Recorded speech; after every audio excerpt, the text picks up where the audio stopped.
Mas, querida, a gente sempre pergunta para as pessoas que chegam aqui, porque eu acho importante a gente aproveitar sempre toda oportunidade para a gente testemunhar da nossa fé em Cristo Jesus, né?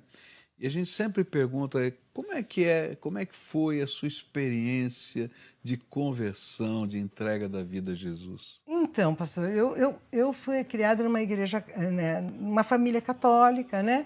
Mas eu nunca fui muito assim presente na igreja, né? Eu sempre assim estudei em colégio de irmãs também, mas sempre assim muito distante, né? Minha irmã mais presente, eu mais distante, e fui vivendo assim, meio distante, mas assim.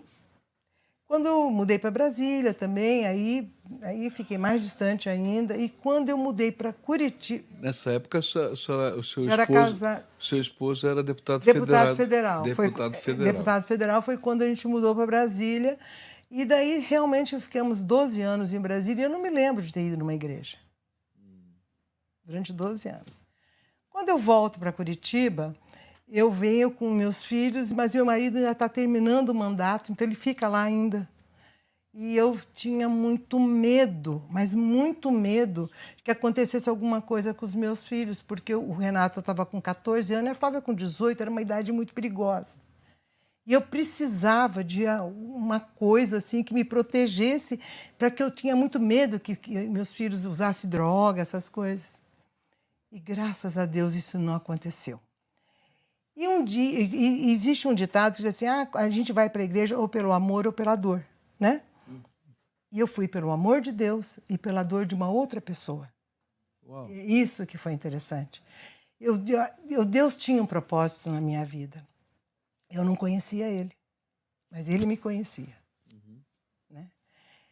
E foi quando aquela criança, o Guilherme, desapareceu e a gente foi orar por essa mãe. Que foi uma comoção nacional. Foi. E eu fui numa igreja evangélica orar por aquela mãe, orar por aquela criança.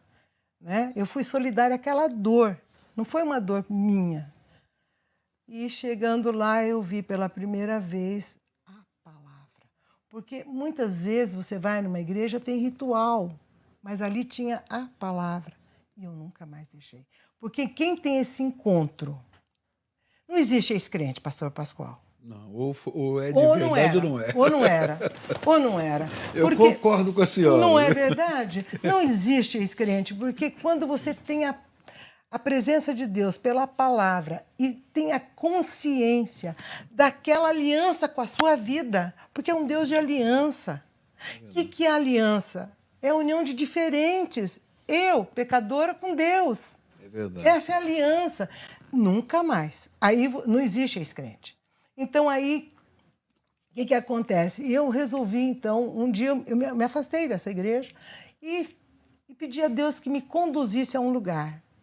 E fiquei esperando Deus falar comigo. Eu estou aqui na rua paralela, aqui, eu vejo a parte da Bíblia. Deus é meu refúgio e fortaleza. Era tudo que eu queria ouvir. Fui para casa, peguei minha Bíblia e entrei. Quando eu cheguei, uma diaconisa veio e falou para mim assim, que Deus fale com você. Eu falei, já falou. já falou. E aí eu cheguei e vi uma figura, o Sofonias, lembra dele? Lembro. Ele tirando foto e tal, e eu falei, ele pertence. É o pertencimento que eu estava buscando. E aqui estou.